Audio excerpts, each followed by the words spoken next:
Bulldozer तुम हमारे घर पे चला दोगे, हम अंधे और बहरे बने बैठे रहेंगे? हमें कानूनी अधिकार है, अगर हमारे ऊपर कोई हमलावर होता है तो हम उसको जान से मार दें। चाइना से पहले कैलाश मानसरोवर को आजाद कराइए, मैं ज्ञानव्यापी से दस्तबरदार होने को तैयार हूँ। तौकीर रजा ये वो नाम है जो इन दोनों जहरीले बयानों और विवादों का पर्याय बन चुके हैं। कहने को वो इत्तेहाद मिल्लत काउंसिल यानी IMC के अध्यक्ष हैं, लेकिन उनके बयानबाजी से हुए विवादों की एक लंबी फहरिस्त है और यही हुआ इस बार भी, जिसके चलते बरेली में हालात तनावपूर्ण हो गए।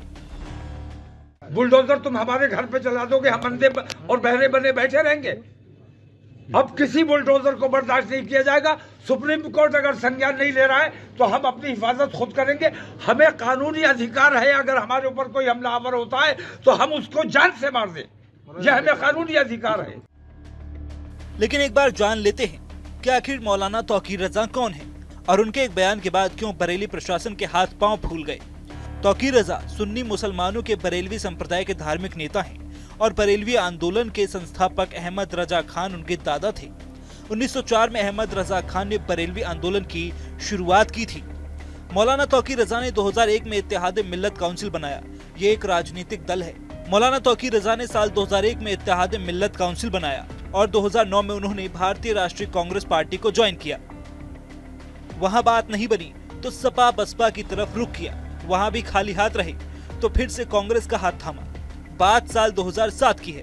उन्होंने बांग्लादेशी लेखिका तस्लीमा नसरीन के खिलाफ फतवा जारी किया था और तस्लीमा के सिर काटने वाले को 5 लाख रुपए नकद देने की घोषणा की थी और उसे भारत में प्रवेश करने से भी रोक दिया।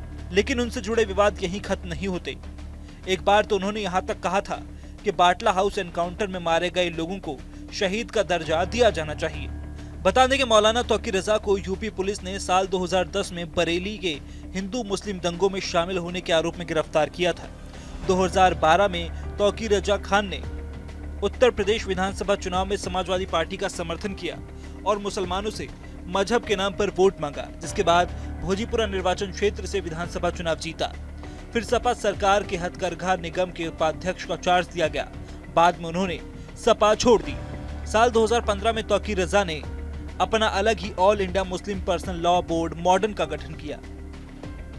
इसका काम था बरेलवी मुसलमानों के लिए व्यक्तिगत कानून की देखरेख करना। इसकी शुरुआत इसलिए हुई क्योंकि उन्हें लगता था कि देवबंद फिरका बाकी मुसलमानों का हक मार रहा है। एक बार 2022 में उन्होंने बयान दिया कि मैं अपने हिंदू भाइयों को चेतावनी देना चाहता हूं कि मुझे डर है कि जिस दिन मेरे मुस्लिम युवाओं को कानून हाथ में लेने के लिए मजबूर किया जाएगा, आपको भारत में कहीं छिपने की जगह नहीं मिलेगी। तौकीर के परिवार में खुद तौकीर की मुखालफत की गई है। तौकीर की बहू 3 तलाक के खिलाफ हो गई और भाजपा में चले गई। कहने के लिए मौलाना तौकीर रजा मुस्लिम धर्मगुरु हैं, लेकिन समाज को बेहतर रास्ते पर ले जाने के बजाय अक्सर उनके बयानों से सामाजिक ताना बाना खराब हुआ है। मुस्लिम तुष्टीकरण के उन पर सीधे आरोप लगते रहे हैं, लेकिन उसके बावजूद भी मौलाना तौकीर रजा हैं कि बाज नहीं आते।